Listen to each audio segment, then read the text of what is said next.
Le monsieur que vous voyez là sur l'écran est pour moi la plus belle chose qui est arrivée à l'histoire du football. Il incarne tout ce que je pense, tout ce que le football doit être.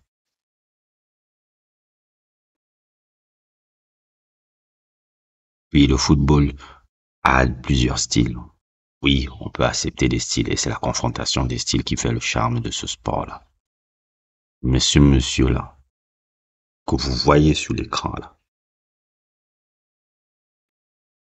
a transcendé pour moi, pas transcendé, mais a compris l'essence même de ce sport-là. Un truc encore que jusqu'à aujourd'hui, je pense que très peu de gens comprennent. Très peu, une minorité de gens comprennent.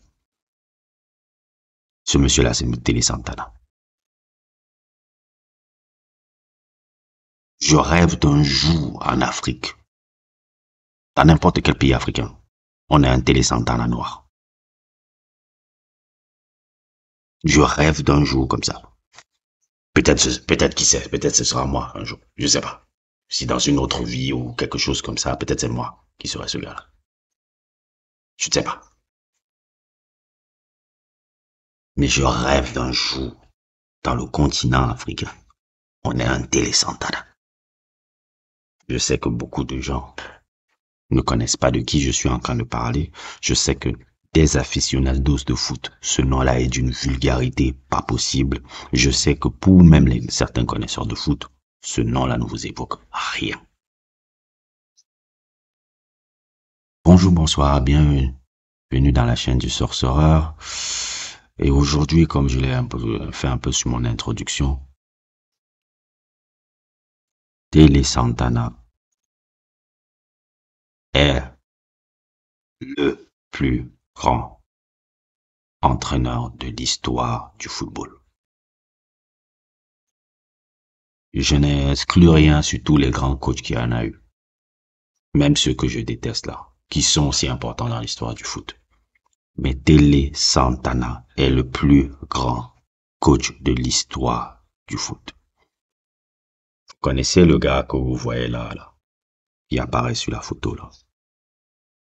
Ce mec-là, quand il était petit, à 8 ans, 10 ans, ce qui lui a donné l'envie de vraiment devenir footballeur, c'est quand il a regardé son équipe là,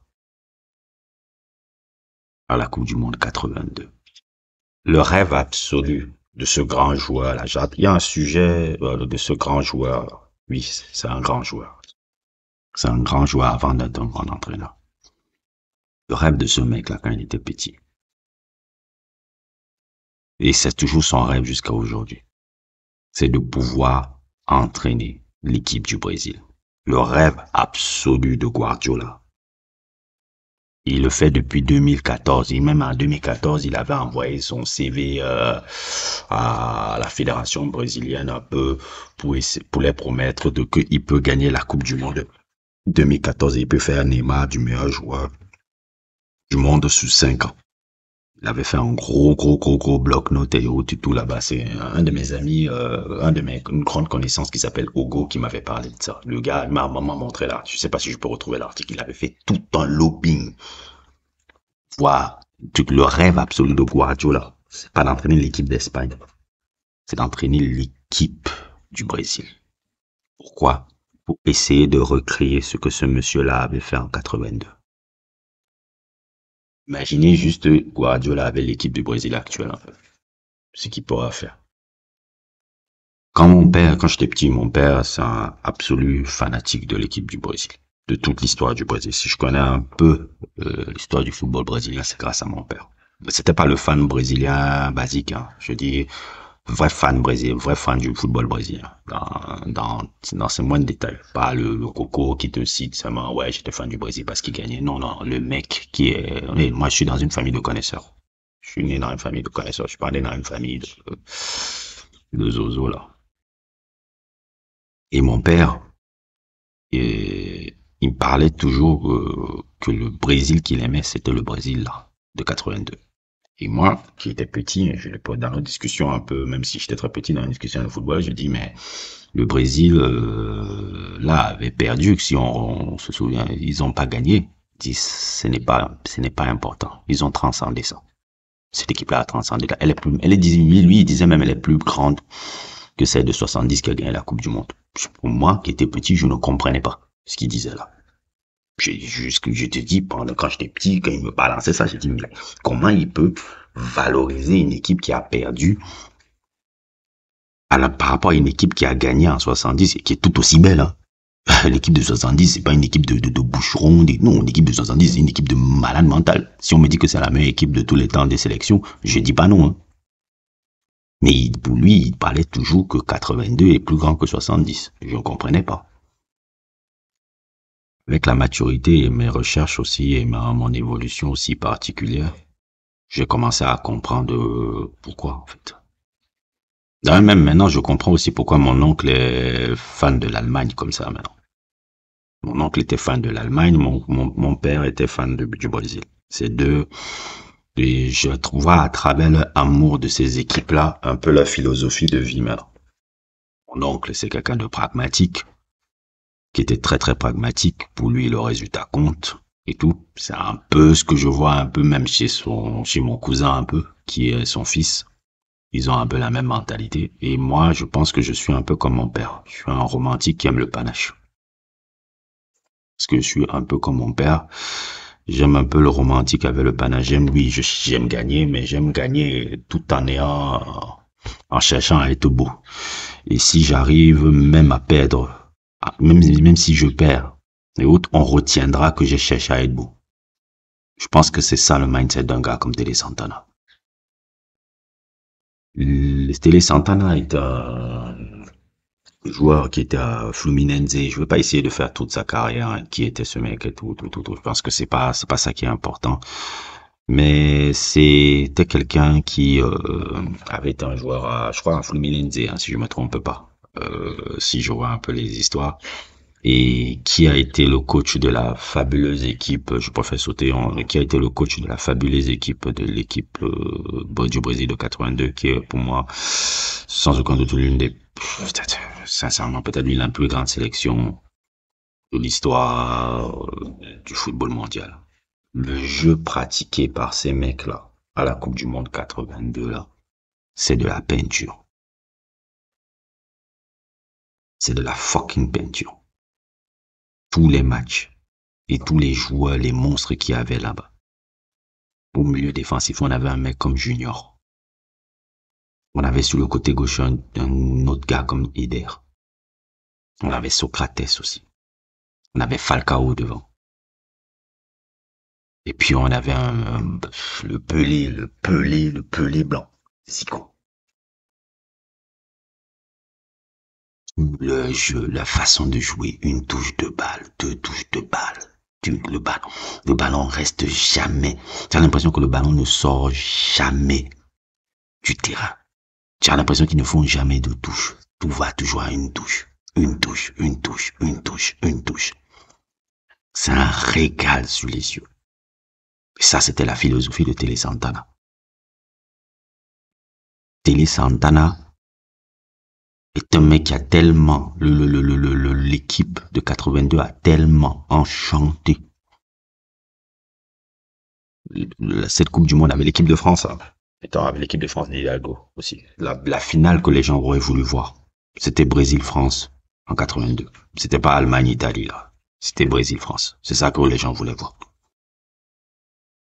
Il a tellement enchanté. Un style de jeu absurde. Absurde. Mais regardez les images. Bah, j'ai même des frissons quand je vois ça. J'ai des frissons quand je vois ça. Je dis, mais c'est pas possible. Il y a des gars qui jouaient comme ça. Regardez-moi le style de jeu, comment on peut... Et ça vient d'un cerveau comme le gars que vous avez vu, la Télé Santana.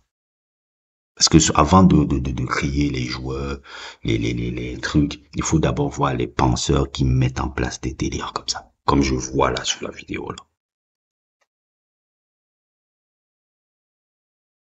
Vous ne pouvez pas Le foot, oui, c'est une succession Ça, c'est un affrontement de style. Et c'est ça qui fait le truc. Même les gars que je déteste, hein, c'est pas comme si je veux plus qu'ils existent, hein. J'exagère un peu quand je suis dans l'exagération parce que c'est YouTube et c'est un peu la passion. Mais je ne suis pas pour forcément l'élimination des mecs comme Deschamps ou Herrera ou des Mourinho, ce genre d'individus-là. Non, non, non, non, non. Je comprends que c'est la confrontation qui rend de ce genre de style-là qui rend passionnante. Mais je veux pas, je ne peux, je sais qui marque l'histoire et qui ne marque pas. C'est pas le vainqueur qui marque l'histoire. Les gens disent souvent le vainqueur raconte l'histoire. Mais je suis pas trop sûr, mec. Je suis pas trop sûr de cette tirade-là. Quand je vois encore comment jusqu'à aujourd'hui on parle encore de cette équipe-là, je n'ai pas l'impression.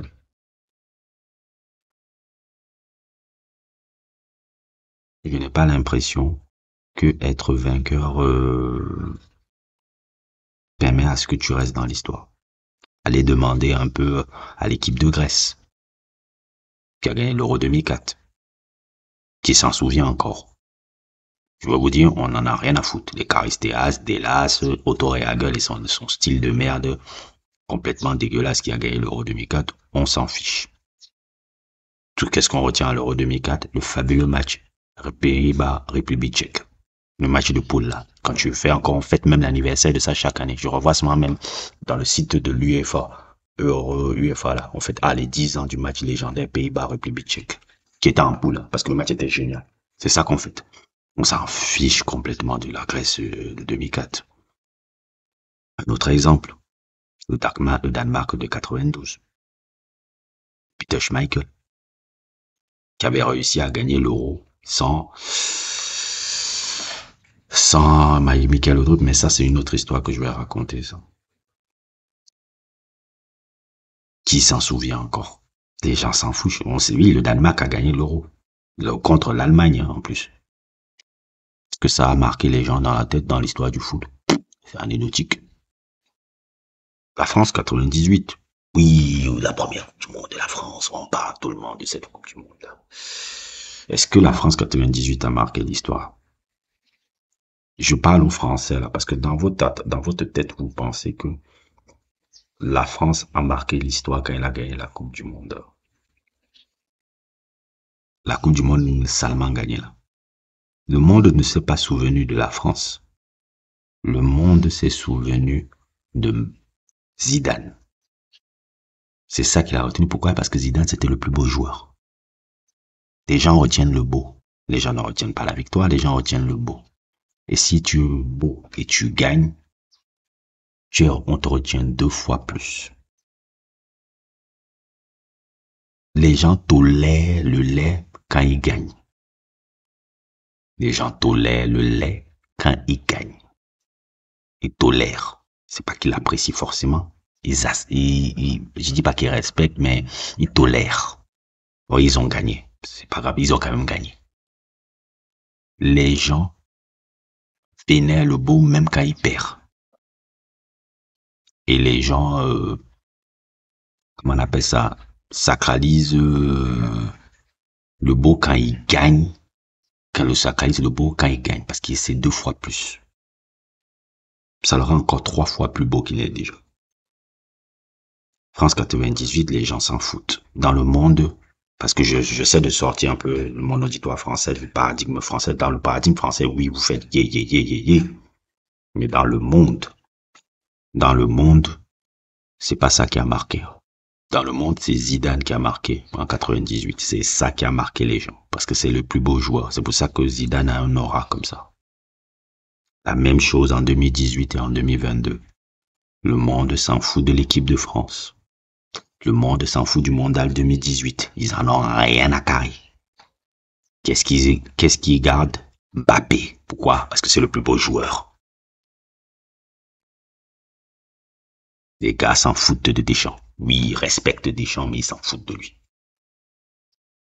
Ce qu'ils gardent, c'est Mbappé. C'est pour ça que tu vois des ovations comme ça là sur lui là. C'est le plus beau joueur. Ils n'ont pas parlé d'équipe de France. Là. Ils ont célébré Mbappé. Vous voyez là, le truc à la NBA, là, ils célèbrent Mbappé.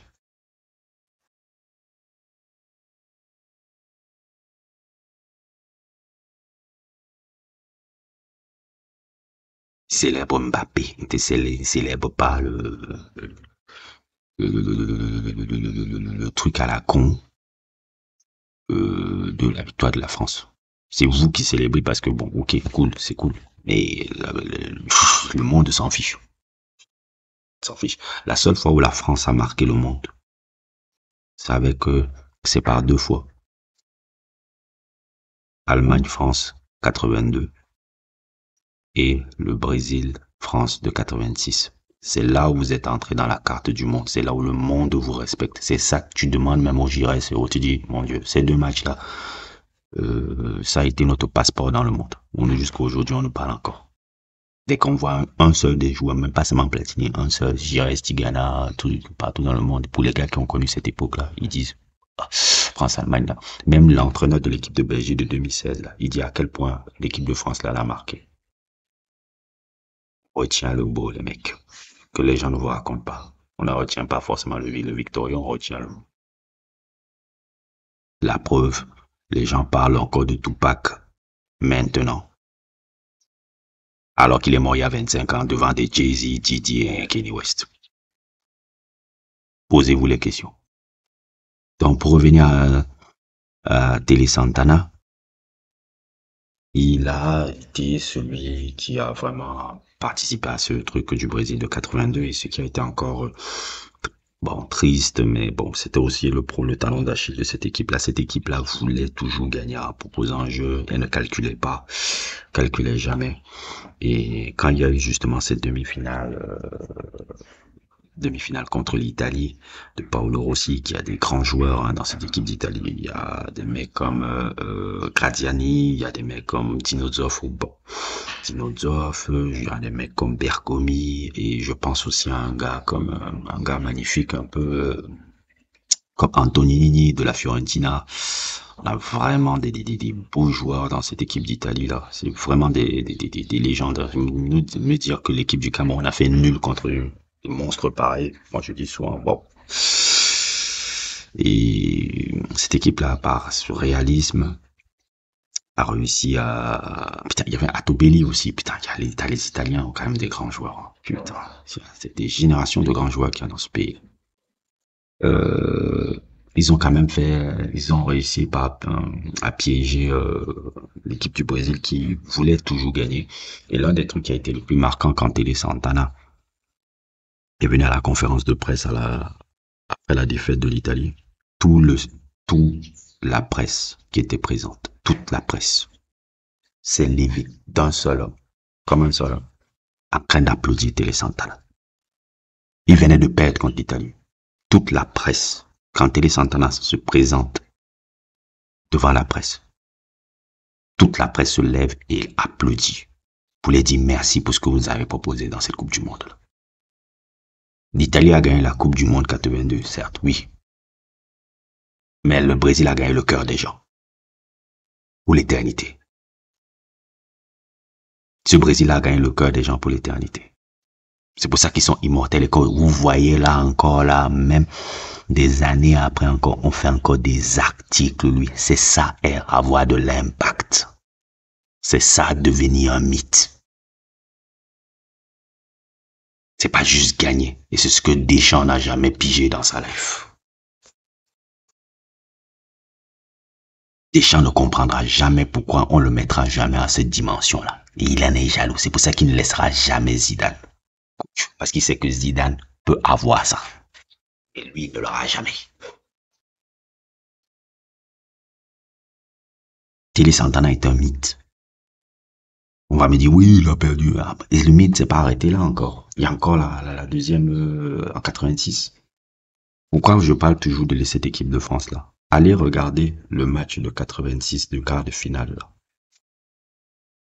Je ne pense même pas qu'il y a une seule touche dans le match là. Le match de 86 là, que le Brésil perd contre la France là. Un match, mais j'ai regardé ce match là, la fois où je me suis assis pour regarder les 3 heures de ce match là. Je me suis dit, mais je ne savais pas que la France, il y avait des joueurs comme ça. Je ne savais pas que Manuel Amoros était technique comme ça. Maxime Bossis, je ne savais pas qu'il était beaucoup à jouer comme ça. Qui est pour moi, à côté de Laurent Blanc et Raphaël Varane, les trois plus grands défenseurs français de tous les temps. Maxime Bossis, Laurent Blanc et Raphaël Varane sont les trois plus grands défenseurs centraux français de tous les temps. Maintenant, ça dépend maintenant de, comment on appelle ça, des goûts. Il y a des gens qui peuvent te dire que c'est Maxime Bossis, il y a des gens qui peuvent te dire que c'est Laurent Blanc, il y a des gens qui peuvent te dire que c'est Varane. Ça dépend maintenant des similarités. Mais le match est incroyable. Le but de Carreca, là, une touche, c'est magnifique. La France mais c'est un millésime. Pelé avait raison, c'est le plus beau match de l'histoire de la Coupe du Monde. Égalité maintenant avec Argentine-France de 2022. Où le scénario, Argentine-France 2022 n'est pas forcément beau par le jeu, mais il est beaucoup plus beau par la dramaturgie qu'il y a eu là-dedans. Il y a une grande dramaturgie dans Argentine-France. Brésil-France, la qualité de jeu était incroyable. Aucun match de la Coupe, c'est le plus beau match de la Coupe du Monde jusqu'à aujourd'hui. Et même si Télé Santana est parti, ce match-là, le match contre le Brésil de France de 86, est entré dans l'histoire. Jusqu'à aujourd'hui, on en parle encore. On dit que c'est la finale. C'était la finale qu'on aurait voulu voir. Imaginez s'ils étaient dans les poules, s'ils étaient arrivés dans un délai où ce match-là arrive en finale de la Coupe du Monde 86, par exemple. L'impact là. L'impact que sera encore plus. Déjà, ça a un impact de malade. On écrit des bouquins sur ce match-là aussi de 86. C'est ça qui fait que la génération française est dans la légende. C'est ça qui fait que le football français sera dans la légende. Avant 98, hein. Parce que Deschamps, c'est un peu un Jay-Z du foot, hein. Il fait toujours dans des conférences de presse comme si 98 n'a été que le début du football français. C'est faux. Vous n'êtes pas les premiers. Et vous pouvez pas dénigrer la génération de Platini comme ça. Elles ont gagné 84. C'était les premiers. Il veut toujours faire comme si ça n'existe pas, ça. Et Télé Santana était incroyable. Oui, il n'a pas gagné de Coupe du Monde. Oui, il n'a pas gagné de titre international. Mais il a gagné le cœur des gens jusqu'à aujourd'hui. Son style. Après, maintenant, on voit même encore. À Sao Paulo. Quand il a été à Sao Paulo, là. L'équipe de Sao Paulo. Génial. Là où il avait entraîné le grand frère Socrates en équipe nationale. À Sao Paulo, il entraîne le petit frère Rai. C'était la génération Rai, Cafu, j'ai oublié encore les autres joueurs phares là, qui étaient dans cette équipe de Sao Paulo géniale. Là. Cette équipe de Sao Paulo donne la leçon au Barça de Cruyff, à la Coupe intercontinentale. La Coupe intercontinentale le Barça perd contre le Sao Paulo de Télé Santana, une fessée monumentale. L'équipe était technique, ils ont gagné. On parle de Johan Cruyff, hein. Celui qui est censé être le meilleur coach du monde à l'époque. Le Guardiola de l'époque des années 90, début des années 90, c'est Johan Cruyff. Il se fait l'année Coupe intercontinentale contre le Sao Paulo de Télé Santana. Et ce Sao Paulo de Télé Santana fait un doublé encore parce qu'ils vont encore gagner la Copa Libertadores par 2 fois et ils vont rencontrer encore le Milan AC en Coupe intercontinentale. Et ils gagnent encore le Milan AC. Le grand Milan AC. Le Milan AC qui venait de Savicevic, de Saï, la clique là. Le Milan AC de Capello là. Il gagne ces mecs. Télé Santana est un monstre de l'histoire du foot. Le Brésil, je connais pas tous les coachs brésiliens. Je pense que c'est le plus grand coach brésilien de tous les temps. C'est pas Zagallo. Encore moins l'autre gars de 94, la Parreira. Ne me parlez même pas de Ndunga, s'il vous plaît. Ne commencez même pas avec Ndunga. Joueur comme coach.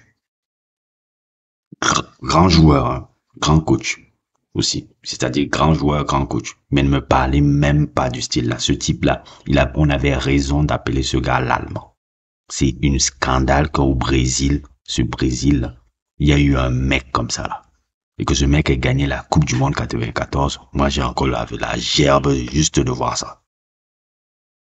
Parce que Ndunga, c'est un Deschamps brésilien. Ce mec, mon Dieu, Dieu, mon Dieu. Dunga a gagné la Coupe du Monde, Socrates n'a pas gagné la Coupe du Monde. Jusqu'à aujourd'hui, ça me donne encore les mots de tête, quoi.